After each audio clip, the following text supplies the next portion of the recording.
Imagine that you are in a room with your wife and she suddenly starts kissing another man without being embarrassed by your presence. You are dumbfounded and can't believe your eyes. It turns out that this is revenge for the fact that you discovered her cheating. This story is so amazing and incredible that it seems impossible to believe that any of this actually happened. But this is just the beginning of my story of how I got revenge on my wife for cheating. I had not been very sociable since childhood. With persistence worthy of the best, I avoided friendly meetings, especially meetings with strangers. My friends were computers, books, and complexes. I remember Tolstoy's hero, Indignant, even if my face is ugly, at least it would be smart. That's about how I thought of myself. No wonder I stayed a virgin until I was 24. Honestly, I thought I was going to live the rest of my life with my mom and a computer, but then she came along. Unstoppable whirlwind love rushed into my life when I had already lost hope. Her name was Oli. She was 6 years younger than me, and when we met, she was 18. I remember it surprised me that she addressed me as you in her first message. Yes, of course we met online. There was no other way to meet me at that time. It was purely a friendly correspondence from her side. I was getting ready for every new message like for an exam. I was thinking over new topics. I was torturing the internet with the questions, what to talk about with a girl. Friendship between a man and a woman is possible only before or after intimacy. So our friendship after a few months led to the fact that I confessed my love to Olga. She replied, "I accept your feelings," and it was the happiest moment of my life. Where there had been loneliness, there was now emptiness. I did point out to Oli that she had cheated and not confessed her love to me. So the next day, she finally wrote, "I love you." We corresponded for a long time, then I finally came to see her. It took a very long drive, but that wasn't the hardest part. It turned out that it was much easier to have a relationship in correspondence than in reality. Oli wouldn't even let me kiss her for the first weeks when we finally met. And the first intimacy didn't happen until 3 weeks later, before I went home, after a scandal. I moved away from her and told her I didn't want to be just friends.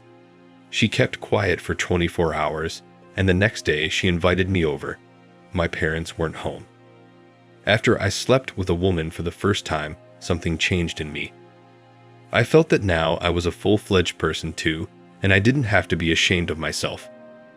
In the aftermath, Oli changed me a lot. I became much more sociable and confident, reached new heights at work, traveled a lot, learning the world. But becoming more confident in myself, I began to treat my girlfriend differently. I started to try to win the upper hand in the relationship. I argued. Arguments became a frequent guest in our home. By the way, we moved in together, started living in a rented apartment. I used to put up with a lot of things because of my insecurity and feeling of inferiority. Now I didn't look up to the girl anymore. I wanted her to look up at me. I wanted to tame her, but it wasn't to be. Arguing and swearing became a daily occurrence.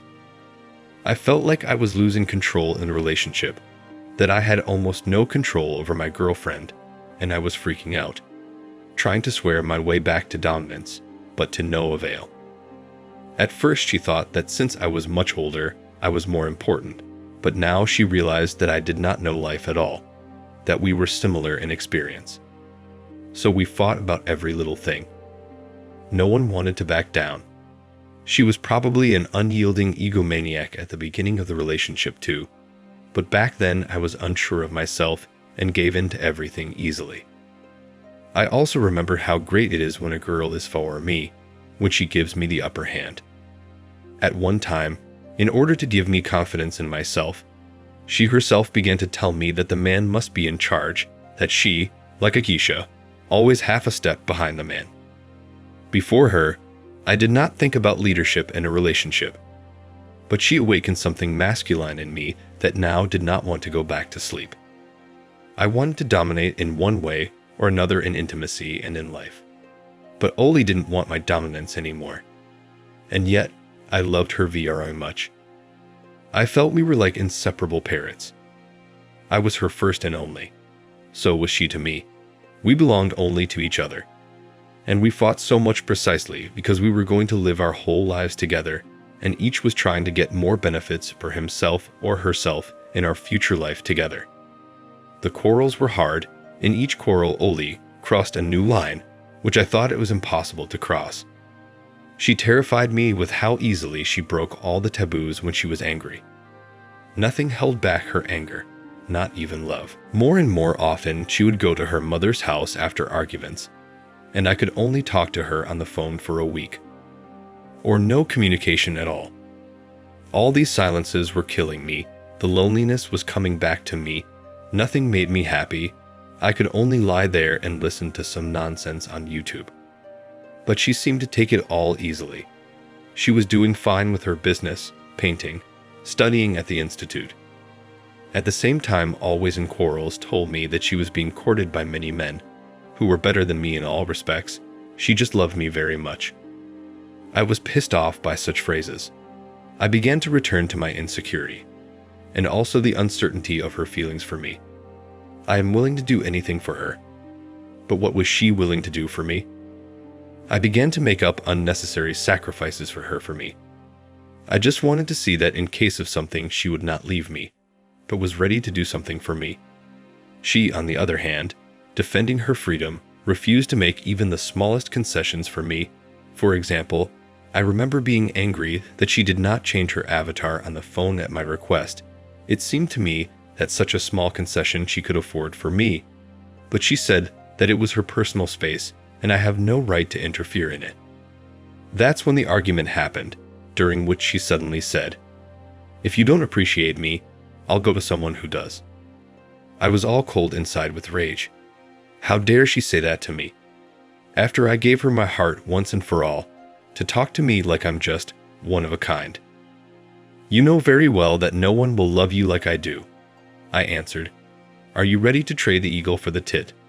Oli grinned. "It's you who are a tit, and there are a lot of real eagles around me. They're always trying to get acquainted with me. I just love you, and that's why I reject them. But if you don't appreciate me that much, then I'll go to those who see that I'm a gorgeous, smart, beautiful girl." Well, look for fools. With your temperament, only a fool will bite you. Oh yes. Oli blushed with rage. Shall I create an account on Badoo now and find out how many people will want to meet me? Well, create it. I blurted out with anger. Well, I will. Create. Oli looked at me appreciatively. Do you think I can't? She asked. I don't see you creating an account, I grinned. I was happy to point out the toothlessness of her threats. You really piss me off, she exclaimed. I'm going to create one right now.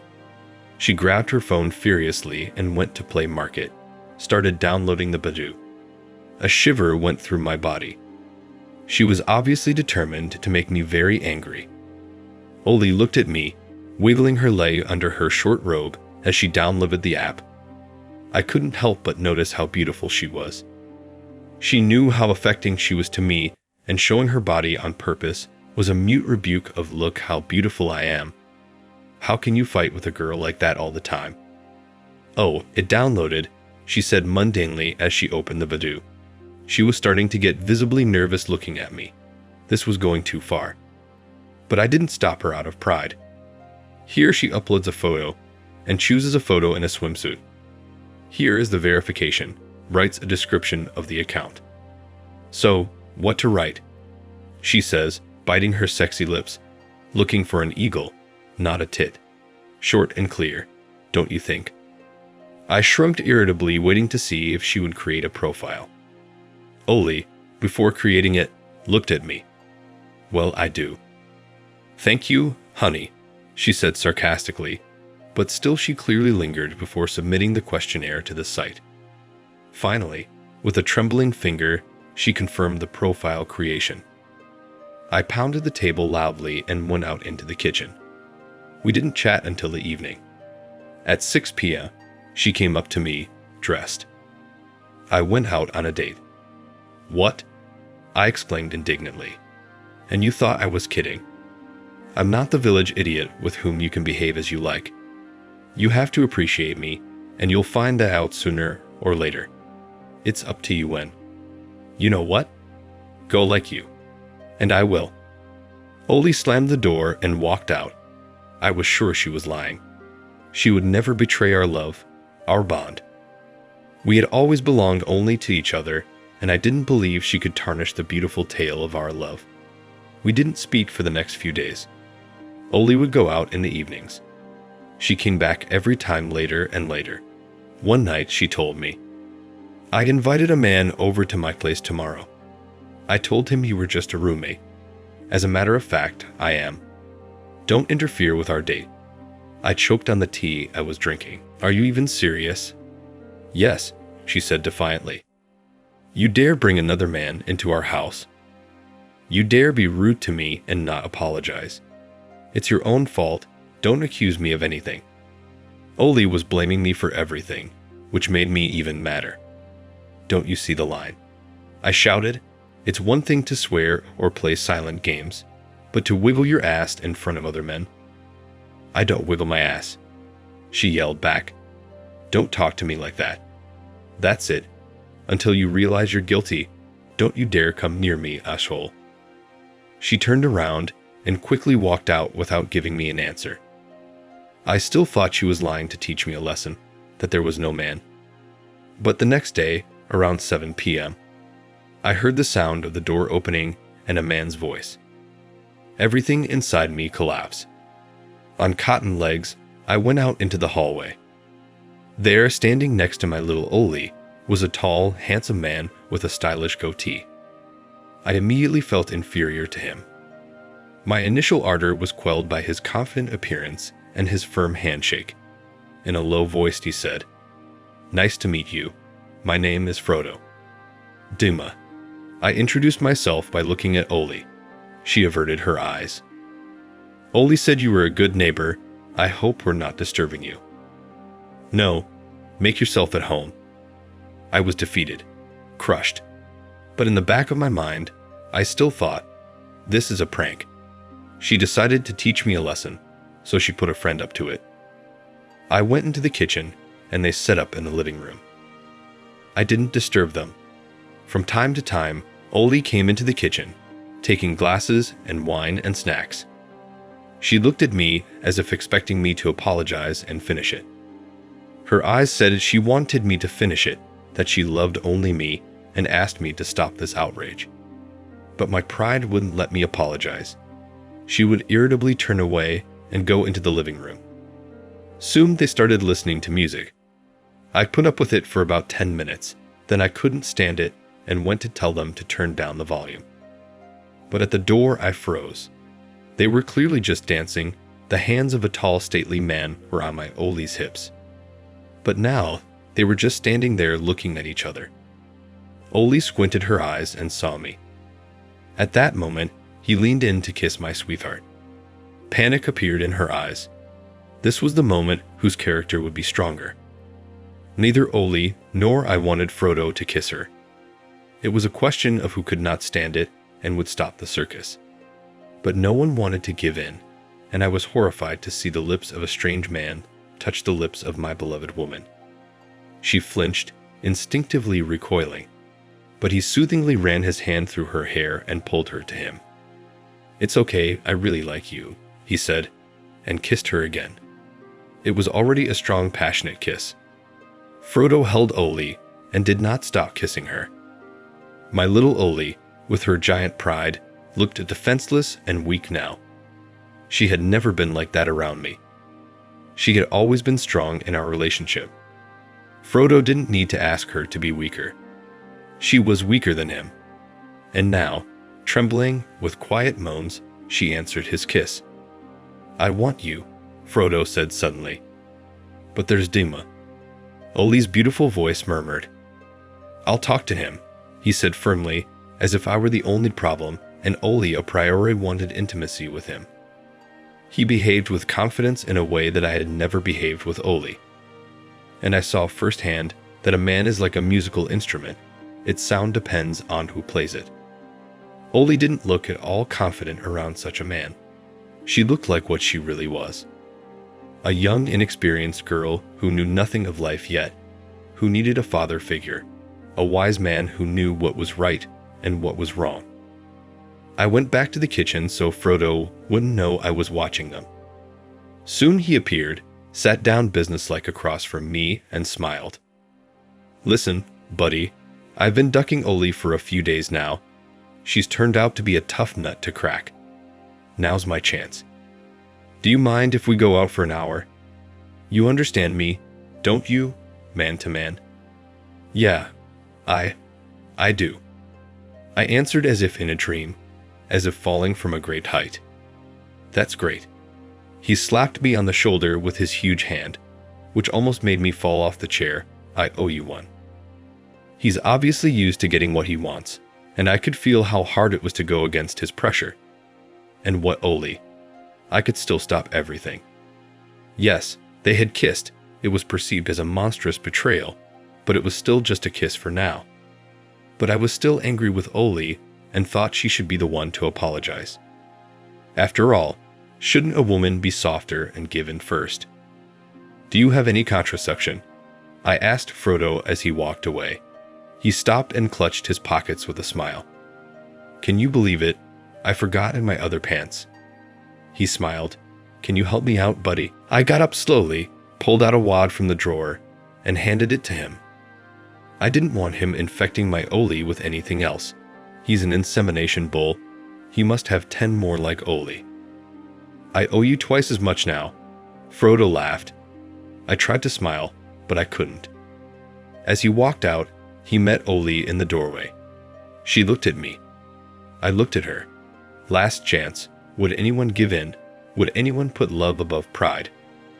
Too many resentments had piled up by that point, and no one would relent. Frodo ushered my baby girl into the room, closed the door behind him, and turned up the music. I nervously rubbed my napkin in my hands when about 15 minutes later, I heard Oli's painfully familiar moan. A mixture of strong emotions rushed through me. Terrible resentment, anger, fear, bitterness. I was overwhelmed with remorse. My heart was racing, and I tried to explain to myself that the moaning might not be what I thought it was. But the sounds grew louder and more rhythmic. I wanted to cry and scream out of helplessness. How could she? How could she cross that last line? She was only mine. How could it be ruined? I rubbed my face frantically, not knowing how to cope with my emotions. Eventually, I decided I had to see it. The house was old. The balcony connected the kitchen room. I stepped out onto the balcony and felt fresh. How many times had we stood Oli here on the balcony and dreamed of a future life, made plans, confessed our love to each other, and now a stranger was having it in our apartment, almost before my eyes. How did we get to this point? Is it really my fault? I mean, she's still young and stupid. But I'm more mature. I should have been wiser at some points to give in. I finally forced myself to look into the room. What I saw was a shock to me. It's one thing to imagine, to be 99.9% sure. It was another thing to see on our couch, where we so loved to watch movies make out. He had my favorite. And because she never let me, he was so sure of himself, and she only obeyed him, which I could never do from her. After their intimacy, he took a shower, thanked me for my patience, kissed an embarrassed Oli in front of me, and went home. She closed the door behind him and looked at me. My beloved green-eyed, so dear, and betrayed me. I was all rubbed with inner pain, and at the same time, I realized now more than ever that I was madly afraid of losing her. That she was more important to me than anything else in the world. "Do you love me?" I asked. "I'm not going to talk about it until you apologize." "You just slept with another man, and I'm the one who should apologize." "What kind of vulgar language is that?" "Rude. I was just punishing you." "You pushy little girl," I exclaimed. "Oh, since I'm a pushy little girl, I'll go," she said. But I stopped her. Someone must be the wiser in our couple. Despite all the pain I had inflicted on myself, I squeezed myself out. "I'm sorry I was wrong." I'm madly offended by what you did, but I know you didn't mean it. I just couldn't humble my pride. Since I'm older, it's more right for me to make the first move towards you. You finally started talking like a grown man. You couldn't do it right away. I was just offended. Offended by him. You're not a girl to be offended. Be a man. I want a man around me, not a wimp. That's why I'll never forgive you for being weak, so you don't stoop to your manhood. But still, how could you? After all, you always said that you're glad you were only close to one man. How could you? I was just answering you. If it wasn't for you, nothing would have happened. I looked at Oli and saw that she was getting annoyed again. She's just going to blame me. If she's angry, she's crossing a line, and there's nothing to hold her back. You've got to be wiser. I put my arm around her. Okay, I said. Let's not fight. Do you love me? I won't tell. Oli showed me her tongue. You're grounded. I smiled weakly, but really a little girl, she said it right. A man doesn't need to forgive anything to remain masculine, and a woman needs to forgive everything to remain feminine. I will not demand, I will show by my own example how it is to put love before pride. I wonder if that was really the last line, or if there is some other line even worse that Oli can step over in anger. What can she do the next time she quarrels to punish me? In the morning, before she woke up, I saw a message on her phone from Frodo. You're hot. I'll see you tonight. Such is the story. Share in the comments what you think about this situation and the behavior of the characters.